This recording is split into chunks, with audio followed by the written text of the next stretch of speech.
네, 오늘은 에스겔 3장 1절에서 3절까지 말씀 묵상합니다. 3장 1절에서 3절까지 말씀 있습니다. 또 그가 내게 이르되 인자야 너는 발견한 것을 먹으라. 너는 이 두루마리를 먹고 가서 이스라엘 족속에게 말하라 하시기로 내가 입을 벌리니 그가 그 두루마리를 내게 먹이시며 내게 이르시되 인자야 내가 내게 주는 이 두루마리를 내 배에 넣으며 내 창자에 채우라 하시기에 내가 먹으니 그것이 내 입에서 달기가 꿀 같더라. 아멘. 꿀같이 단 하나님의 말씀. 이스라엘 백성들과 같이 패역하고 하나님의 말씀을 듣고 거역하고 불순종하며 무시하는 백성들, 이들과 같이 행해서는 안 된다라고 교훈의 말씀을 계속하고 계십니다. 하나님의 말씀을 듣고 입을 벌려 너에게 주는 말씀을 먹어라. 그러니까 이 패역한 하나님의 백성들은 주의 말씀을 듣고 행하지 않은 것과 같이 선지자도 하나님의 말씀을 받아 그들과 같이 행하지 말고 하나님의 말씀을 들은 그대로 전하라 라고 말씀하시는 겁니다. 그리고 하나님의 말씀을 받아 먹어야 된다.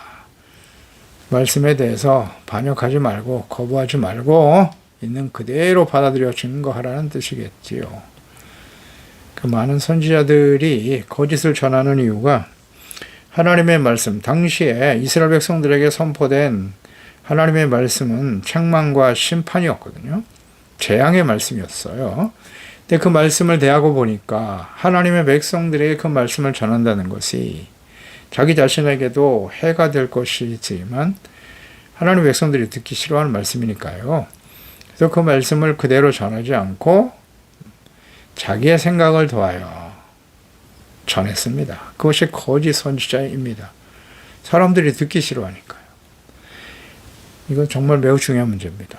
하나님의 선지자는 패역하지 말고 반역하지 말고 내 생각과 다르더라도 그 말씀을 있는 그대로 전하라는 것입니다. 주님께서 이걸 강조하신 거예요. 책망, 재앙, 재앙과 심판의 말씀을 전하기를 좋아하는 사람이 어디 있겠습니까? 그런 말씀을 전하면 하나님의 백성들이 싫어하고 듣기를 거부하죠. 대적하고 박해하고. 그걸 아시고 패역하지 말고 있는 그대로 전해. 회개하고 돌이키지 않을 수도 있다. 그러나 듣든지 아니 듣든지 그것은 내가 판단할 일이 아니고 있는 그대로 전해. 이것이 사명인 것이죠. 1절에 또 그가 내게 이르시되 인자야 발견한 것을 먹어라 그랬거든요. 발견한 것을 먹어라. 발견하다 히브리의 마차입니다. 찾다, 이르다, 혹은 이해되다, 얻다 이런 뜻을 가진 단어예요. 그러니까 하나님의 영광을 직접 경험하고 하나님의 음성을 듣고 자신에게 말씀하시는 분이 하나님이시고 그분의 말씀과 뜻이 곧 장차 유다에 이루어지게 될 하나님의 예언의 말씀이죠. 이것을 바르게 이해하고 깨닫게 되라는, 깨닫고 증거라는 말씀이죠. 발견했다. 찾게 되었다. 깨닫게 되었다. 말씀을 먹어라. 두루마리를 먹고 가서 패역하고 반역하는 이스라엘 족속에게 전하라. 증거하라고 하시는 것입니다. 먹은 다음 그것을 소화해서 전하라. 하나님의 말씀을 잘 듣고 자신이 먼저 확신해야 될 거 아니에요. 믿어야죠. 이스라엘 백성들에게 이런 무서운 재앙과 심판이 임할 것이라는 거지. 그러니까 이것을 마음속에 깨닫고 먹어야 된다는 거예요. 영적으로 영적인 말씀을 먹어 하나님의 말씀이 확신이 이루어질 것을 믿고 가서 전해야 되죠. 그러니까 이 백성들이 불쌍히 보이는 겁니다. 이 하나님의 재앙과 심판이 이 땅에 쏟아지고 저들이 지금 교만하여 패역하고 말을 듣지 않는데 그 결과가 얼마나 참담할 것인가를 알고 믿기 때문에 선지자는 간절히 눈물을 흘려 기도하게 되는 것이고 제발 그 죽음의 자리에서 사망의 자리에서 하나님께 돌아와 회개하고 용서를 받으라고 진정으로 외치게 되는 것입니다. 그게 참된 선지자의 모습이지요. 이게 말씀을 받아 먹으라는 뜻이에요. 그런 재앙이 곧 임할 것이라는 하나님의 말씀이 믿어지지 않는다면 지속적으로 이 하나님의 말씀을 수많은 박해와 괴롭힘과 고통을 당하면서도 전할 수 없는 거예요. 하나님의 말씀이 완전히 내 마음속에 믿어졌기 때문에. 그 박해와 시련이 있어도 중단하지 아니하고 낙심하거나 포기하지 아니하고 간절히 전하게 되는 것입니다. 이것이 말씀을 먹으라고 하신 주님의 뜻이 아니겠습니까? 여러분, 우리는 매일매일 하나님의 말씀을 듣고 혹은 묵상하기도 할 텐데요. 그것을 우리가 완전히 하나님의 말씀으로 먹어서 그 말씀이 우리의 심령 속에 우리의 삶에 그대로 녹아서 언행으로 나타나고 있나요? 장차 이루어지게 될 예수님의 주님과 마지막 심판에 대해서 확신과 믿음을 가지고 두렵고 떨리는 마음으로 주님의 말씀 앞에 우리 자신의 죄와 허물을 깨닫고 돌이키는 삶을 계속하고 있나요? 이 말씀을 간절히 전하고 증거하고 있나요? 저는 이 말씀의 의미를 잘 알겠습니다. 이 선지서 말씀을 좀 계속 묵상하고 있는데요. 이 선지서 말씀을 이제 그만하고 사람들이 좀 듣기 좋아하는 축복받고 잘되고 형통하고 좋은 말씀을 전하면 안 될까 싶은데요. 하나님의 성령께서 간절히 마음속에 이 선지서 말씀을 계속 증거하라고 하십니다. 듣기 싫어도 이 마지막 때를 살아가는 하나님의 자녀들에게 선포하고 증거해야 될 말씀이 무엇인가를 이 선지서 말씀은 아주 분명하게 우리에게 말씀하고 계시거든요. 이거 정말 어떻게 전하지 않을 수가 없어요. 간절한 마음이 있기 때문에 전하는 겁니다. 하나님의 말씀을 전하고 증거하는 선지자 목사들, 아무나 하나님의 이름 또 예수님의 이름으로 말하거나 가르치거나 전할 수 없는 것입니다. 하나님께서 성령을 보내주시고 하나님과 인격적인 교제 만남이 있어야 하고 성경 말씀이 곧 하나님의 말씀임을 깨닫고 이해가 되어야 전할 수가 있는 것입니다. 말씀에 대한 분명한 믿음과 확신이 있어야 돼요. 에스겔 36장 27절에 또 내 영을 너희 속에 두고 너희로 내 율례를 행하게 하리니 너희가 내 규례를 지켜 행할 것이다. 하나님의 영이 우리 가운데 임할 때 주님의 말씀을 듣고 지켜 순종하고 증거하는 삶을 계속할 수 있는 것입니다. 패역한 이스라엘 족속들이 바벨론에 의해서 멸망, 징계, 심판을 당한 후에 회복되어 돌아올 때 하나님께서 연단받은 죄 백성들에게 새 마음과 새 영을 부어주시겠다고 약속하셨어요. 새 마음과 새 영을 부어주시는 이유, 목적은 무엇이다? 내 율례를 지켜 행하게 될 것이다. 하나님의 말씀을 지켜 순종하는 의롭고 거룩한 삶이 되도록 하는 겁니다. 하나님의 자녀답게 살아가도록 하시는 거죠. 정체성 회복. 그러니까 성령께서 임하실 때 비로소 하나님과 그분의 뜻을 이해하고 깨닫게 되어 순종하게 되는 것입니다. 예수님께서 자신을 죽이려고 하는 바리새인들의 마음을 아시고 그들에게 하신 말씀이 마태복음 12장 14절 이하입니다. 바리새인들이 나가서 어떻게 예수를 죽일까 의논하거늘 예수께서 아시고 거기를 떠나 가시니 많은 사람이 따르는지라 예수께서 그들의 병을 다 고치시고 자기를 나타내지 말라 경고하셨으니 이는 선지자 이사야를 통하여 말씀하시며 보라 내가 택한 종 곧 내 마음에 기뻐하는 내가 사랑하는 자로다. 내가 내 영을 그에게 줄 터이니 그가 심판을 이방에 알게 하리라. 그는 다투지 않고 들리지 않고 아무도 길에서 그 소리를 듣지 못하리라. 산 갈대를 꺾지 않으시고 꺼져가는 심지를 끄지 아니하시기를 심판하여 이길 때까지 하리니 또한 이방들이 그의 이름을 바라리라 함을 이루려 하심이니라. 하나님의 영을 부어주시겠다고 하잖아요. 내 영을 그에게 줄 터이니 영을 부어주시고 사역하실 그리스도에 대한 이사야 선지자를 통해서 말씀하신 예언의 말씀이죠. 이것이 그대로 성취되었습니다. 그래서 예수님께서 요단강에서 세례받으실 때 성령이 임하셨습니다.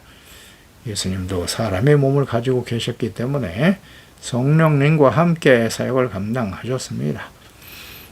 그리고 이제 십자가에서 구원을 완성하시고 부활 승천하실 것을 아신 예수님께서는 또 다른 보혜사를 보내주실 것을 약속하셨죠. 요한복음 14장 16절 이하입니다. 또 다른 보혜사를 너에게 보내주실 것이고 영원토록 성령께서 너희와 함께 있을 것이고 그는 진리의 영이시라. 세상은 등이 그를 받지 못하지만 보지도 못하죠. 알지도 못함이라. 그러나 너희는 그를 알게 될 것이다.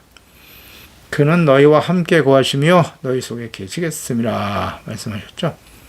그 성령께서 모든 것을 가르치시고 내가 너에게 말한 모든 것을 생각나게 하실 것이라고 약속하셨습니다. 사도행전 1장 5절 이하죠. 부활하시고 승천 직전에, 하나님께로 가시기 직전에 예루살렘을 떠나지 말고 하나님이 약속하신 성령을 기다려라. 몇 날이 못되어 성령으로 세례를 받게 될 것이라는 약속을 주고 떠나셨죠. 성령이 오실 때 진리의 영, 모든 것을 가르치고 생각나게 하시기 때문에 발견하고 깨달은 말씀을 먹어라. 성령께서 깨우쳐 주시는 거예요. 발견하고 깨닫고 그 말씀을 먹고 실천하고 순종하는 삶을 가능하게 하시는 분이 성령이시죠. 그러니까 우리가 먹는다, 음식을 먹는다라고 하는 의미, 육체의 생명을 위해서 먹는 것인데요. 하나님의 말씀도 영적 생명을 얻는 아주 중요한 일입니다. 음식을 먹고 소화시킬 때 육체의 힘과 생명을 공급하는 것처럼 하나님의 말씀, 영적 양식을 먹어야만 우리가 하나님을 바르게 알고 그분의 말씀을 지켜 순종하는 거룩한 하나님의 자녀로서의 삶을 살아가게 되는 것입니다. 그러니까 말씀을 먹는다라고 하는 것은 단순히 읽고 혹은 듣는 형식적인 모습이 아닌 성령님의 인도하심과 깨닫게 하심을 통해서 말씀을 듣고 믿어 순종하는 전체를 의미하는 것이죠. 행함 있는 믿음, 살아있는 믿음을 의미하는 것이에요. 음식을 먹지 않으면 죽잖아요. 제 생명이 유지가 안 되는 것처럼 하나님의 말씀을 계속 우리가 먹지 않으면 영적인 생명이 죽게 되는 거예요. 말씀을 먹지 않으면 사망에 이를 수 있다. 우리 날마다 하나님의 말씀을 먹고 있습니까? 묵상하고 믿음으로 순종하고 있습니까? 하나님의 말씀을 순종하기 위해서 듣고 묵상하고 먹고 있나요? 그 말씀을 먹고 깨달은 과 믿음이 있을 때 가서 우리는 진리의 말씀, 즉 복음의 말씀을 전파하고 우리의 삶을 통해서 증거하게 되는 것입니다. 2절에 내가 입을 벌리니 그가 두루마기를 내게 먹이셨다. 선지자가 먹으라는 이 말씀에 순종해서 입을 벌렸다는 거죠. 그때 하나님께서 두루마기를 먹여주셨다. 그러니까 입을 벌리는 일은 선지자가 해야 하는 것이죠. 즉 예수 그리스도를 믿고 구원받아 하나님의 자녀인 우리가 해야 할 일이에요. 하나님을 알고 그분의 말씀을 간절히 사모하고 우리가 날마다 음식을 사모하고 섭취하는 것과 같이 말씀을 듣고 읽고 묵상하고 배우는 일은 우리가 해야 할 일입니다. 말씀을 듣고 읽고 묵상하는 일은 우리가 하지만 그 말씀을 또 먹여주시고 깨닫게 하시고 우리의 삶에 적용시켜 믿음으로 순종하게 하시는 일은 하나님께서 성령을 통해서 도우시는 것입니다. 하나님께서 먹이신다라고 하는 거죠. 그러니까 에스겔이 선지자가 전하고 기록하여 남긴 모든 말씀들은 전적으로 하나님께로부터 비롯되었음을 의미하는 거예요. 하나님이 먹여주시고 깨닫게 하시고 알게 하신 것을 전하고 기록한 것이 성경이니까요. 성경은 완전 영감이에요. 사람들에 의해서 기록된 것처럼 보이지만 실제로 그 말씀을 듣고 깨달아 그대로 전하고 기록하게 하신 분은 하나님이십니다.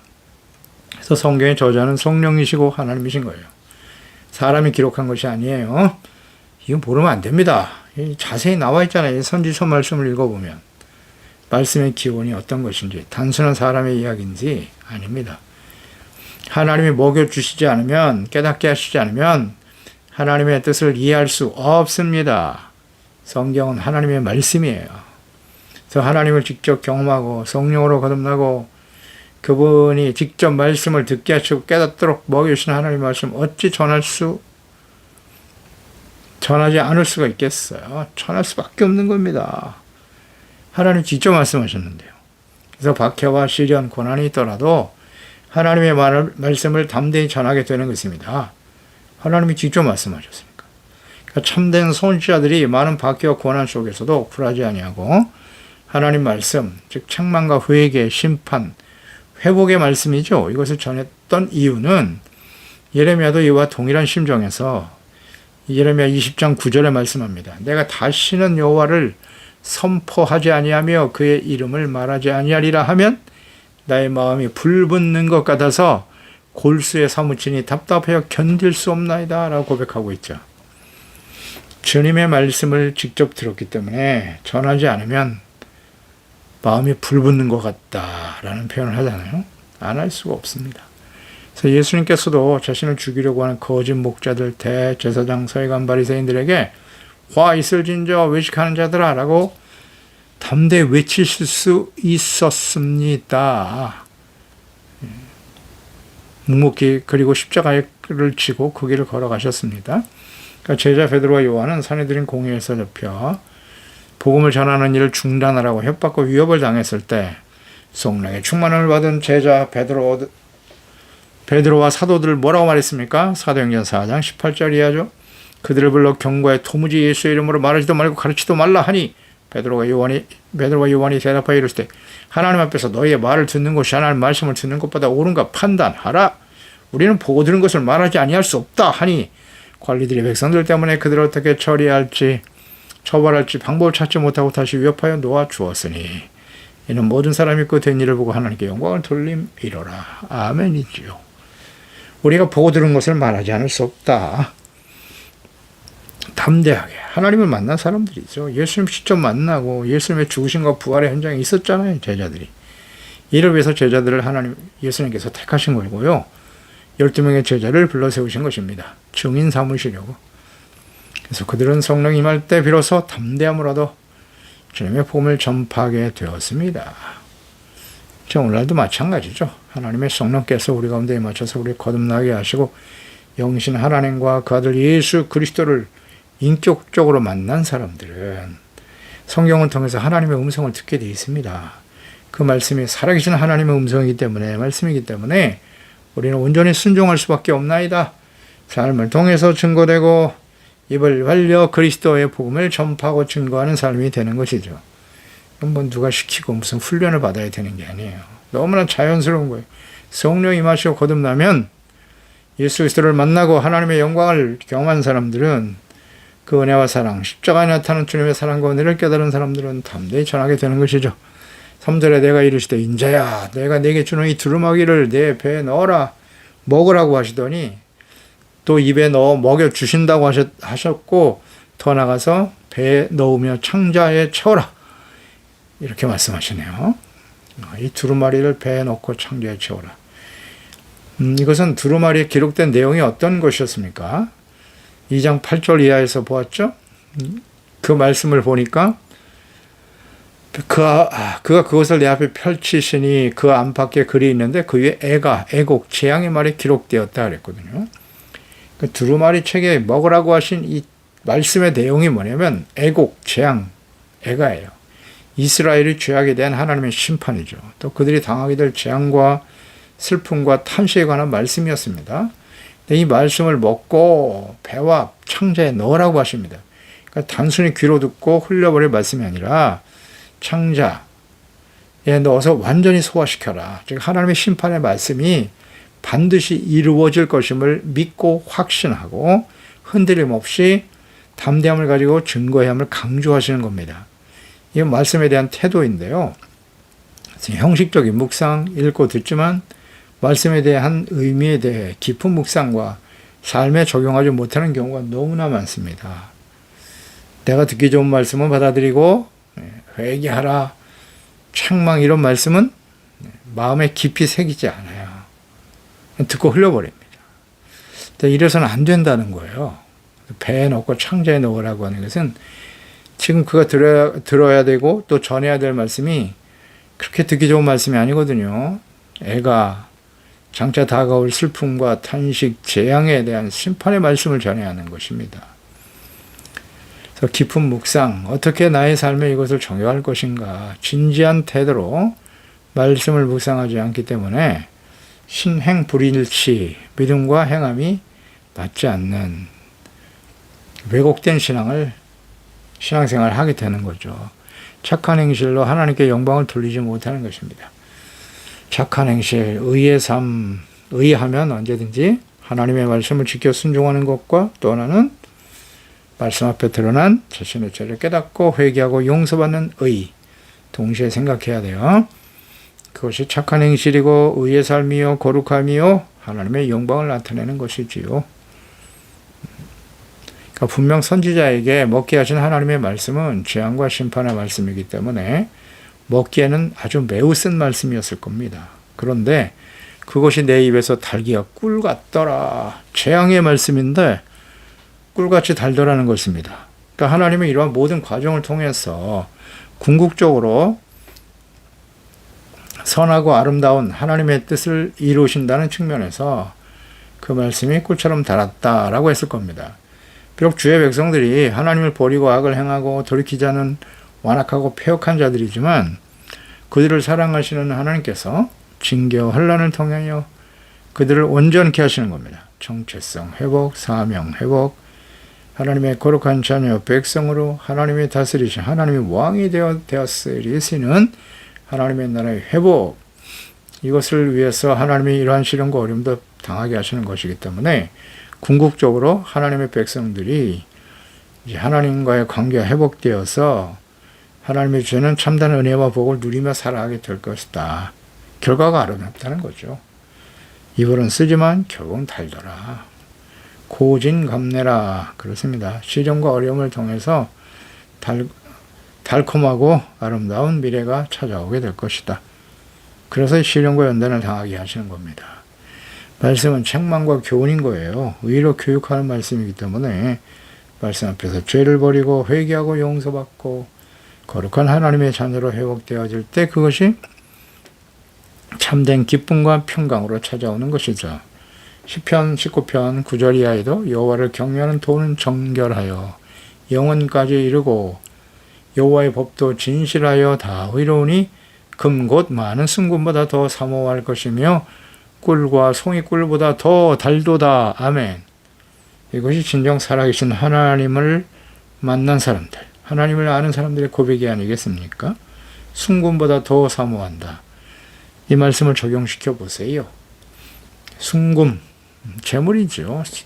재물과 금보다 더 하나님의 말씀을 사모하고 계십니까? 아니면 돈을 더 사모하십니까? 하나님 앞에 속일 수가 없겠죠. 꿀송이보다 더 달다, 송이꿀보다 더 달다고 그랬습니다. 하나님의 말씀을 듣고 묵상하는 것, 이것이 우리의 심령 속에 아주 달고 맛있는 꿀을 먹는 것처럼 주님의 말씀에 은혜가 넘쳐나고 있습니까? 아니면 하나님의 말씀을 듣는 것이 너무 괴롭습니까? 듣기를 싫어합니까? 시편 119편 103절 주의 말씀의 맛이 내게 어찌 그리 단지요 내 입에 꿀보다 더 다니이다. 아멘. 하나님의 말씀을 이렇게 즐거워해야 돼요. 달고 맛있는 말씀 듣기에는 쓰죠. 그런데 그것을 내 창자의 배에 넣고 그리할 때 그것이 달더라는 거예요. 합력하여 선을 이루시는 것이죠. 하나님의 말씀 앞에서. 예레미야 15장 16절에도 만군의 하나님 여호와여 나는 주의 이름으로 일컬음을 받는 자라 내가 주의 말씀을 얻어먹어 싸우니 주의 말씀은 내게 기쁨과 내 마음의 즐거움이오나. 마음의 즐거움과 기쁨. 주님의 말씀을 들을 때 이런 기쁨과 즐거움이 넘쳐나고 계십니까? 근데 언제부턴가 하나님 말씀 듣는 것이 싫어졌어요. 관심이 없어. 관심이 없어요. 이 말씀을 듣고 정신을 차려야 됩니다. 처음 우리가 은혜 받을 때 얼마나 하나님의 말씀이 소중했습니까? 말씀 듣고 배우고 묵상하는 것이 얼마나 즐거움이었는지 기쁨이었는지. 어느 때부터 우리가 하나님의 말씀을 멀리하게 되었는지 형식적으로 듣는 자가 되었는지 빨리 회복해야 합니다. 송이꿀처럼 달더라. 아멘. 하나님의 말씀은 너무 은혜로워요. 30년 이상 하나님의 말씀을 듣고 묵상하고 전하고 있지만요. 저는 지금도 말씀 묵상하고 또 이 말씀을 깨닫고 전하고 증거하는 것이 얼마나 즐거운지 몰라요. 이 하나님의 말씀과 뜻을 이해하고 깨닫는 것이 얼마나 큰 기쁨인지. 그래도 종종 저는 하나님의 말씀을 전하고 또 이렇게 묵상해서 올리지만 그 말씀을 제가 들을 때 그게 너무 은혜로워요. 저는요. 내 설교의 말씀을 듣고 내가 좋아한다 그런 뜻이 아니고요. 그 말씀이 전파되고 증거되는 그 말씀을 다시 들을 때 은혜가 된단 말이에요. 그 말씀이 얼마나 내 심령을 기쁘게 해주고 참된 만족을 주는지 몰라요. 진실한 마음으로 회개하고 돌이키는 자가 되고 정신을 차리게 되고 말이죠. 그런 의미예요. 우린 그런 자세로 이 말씀을 듣고 있나요? 그러니까 심판과 징계의 말씀 당시에는 쓰고 고통스럽죠. 그러나 결과는 꿀과 같이 달콤하게 될 것이라는 거죠. 히브리서 12장 11절 아니에요. 무릇 징계가 당시엔 즐거워 보이지 않죠. 슬퍼 보이지만 후에 그로 말미암아 연단받은 자들은 의와 평강의 열매를 맺게 된다고 하셨어요. 모든 사람과 더불어 화평과 거룩함을 따르라. 이것이 없이는 아무도 주를 보지 못한다. 그렇습니다. 화평함과 거룩함이 없이는 하나님을 볼 수가 없기 때문에 이런 징계와 시련이 당시에는 즐거워 보이지 않지만 그 결과가 아름답다는 것이지요. 책망과 징계의 말씀 속에서 하나님의 달콤한 사랑을 느끼고 있습니까? 세속적인 욕망의 달콤함은 멸망과 사망을 가져오지만 쓰고 아픈 책망의 말씀들은 겸손히 믿음으로 받아들인다면 영생과 구원의 달콤한 은혜로 다가오게 되는 것입니다. 말씀을 전하는 진실한 하나님의 종들의 자세가 이와 같아야 돼요. 디모데후서 4장 1절이야죠. 하나님 앞과 살아있는 자와 죽은 자를 심판하실 그리스도 예수 앞에서 그가 나타나실 것과 그의 나라를 두고 엄히 명하노니 그랬어요. 엄히 명하노니 너는 말씀을 전파하라. 때를 얻든지 못 얻든지 항상 힘쓰라. 범사의 오래 참음과 가르침으로 경책하며 경계하며 권하라. 때가 이르리니 사람이 바른 교훈을 받지 아니하며 귀가 가려워서 자기의 사욕을 따를 스승을 많이 두고 그 귀를 진리에서 돌이켜 허탄한 이야기를 따르리라 라고 말씀하고 있습니다. 기도하겠습니다. 하나님 아버지, 오늘도 주의 말씀을 듣습니다. 이 말씀 앞에서 우리가 하나님의 말씀을 정말 즐거워하고 기뻐하고 그 말씀 앞에 드러난 우리의 잘못을 돌이키고 용서받는 일을 우린 기뻐하고 즐거워하고 있는가? 그렇지 못한 우리의 모습 주님께서 바로잡아 주시옵소서. 하나님의 말씀은 때로는 우리를 때리시고 찌르시는 말씀이지만 그 말씀이 우리의 심령을 새롭게 하고 거룩한 하나님의 자녀로 만들어 주시는 분이심을 깨닫고 우리의 잘못된 말씀에 대한 잘못된 태도를 바로잡아 주시옵소서. 그리고 우리가 하나님의 말씀을 그냥 단순히 귀로만 듣고 흘리는 자들은 아닌가요? 말씀을 듣고 먹으라고 했습니다. 우리 창자와 배에 넣으라고 말씀하고 계십니다.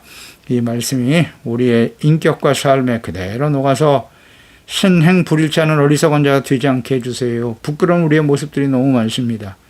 주의 성령께서 이 말씀을 바르게 깨닫고 확신하며 믿음으로 전파하고 증거해야 합니다. 이 예수 그리스도의 재림과 마지막 요한 계시록의 심판의 날에 임박한 그런 시대를 살고 있어요. 이것을 우리가 매일매일 인식하게 도와주시고 하나님 앞에서 항상 복종함으로 두렵고 떨림으로 거룩하고 의롭고 진실한 하나님의 자녀로서 주님의 영광을 위해서 믿음으로 승리하며 성숙한 모습으로 하나님께 나아가는 깨끗한 마음으로 주님을 배우는 화평함과 거룩함으로 살아계신 주님을 배울 수 있는 우리 모든 자녀들, 가족들 되게 하여 주옵소서. 예수님의 이름으로 기도드립나이다. 아멘.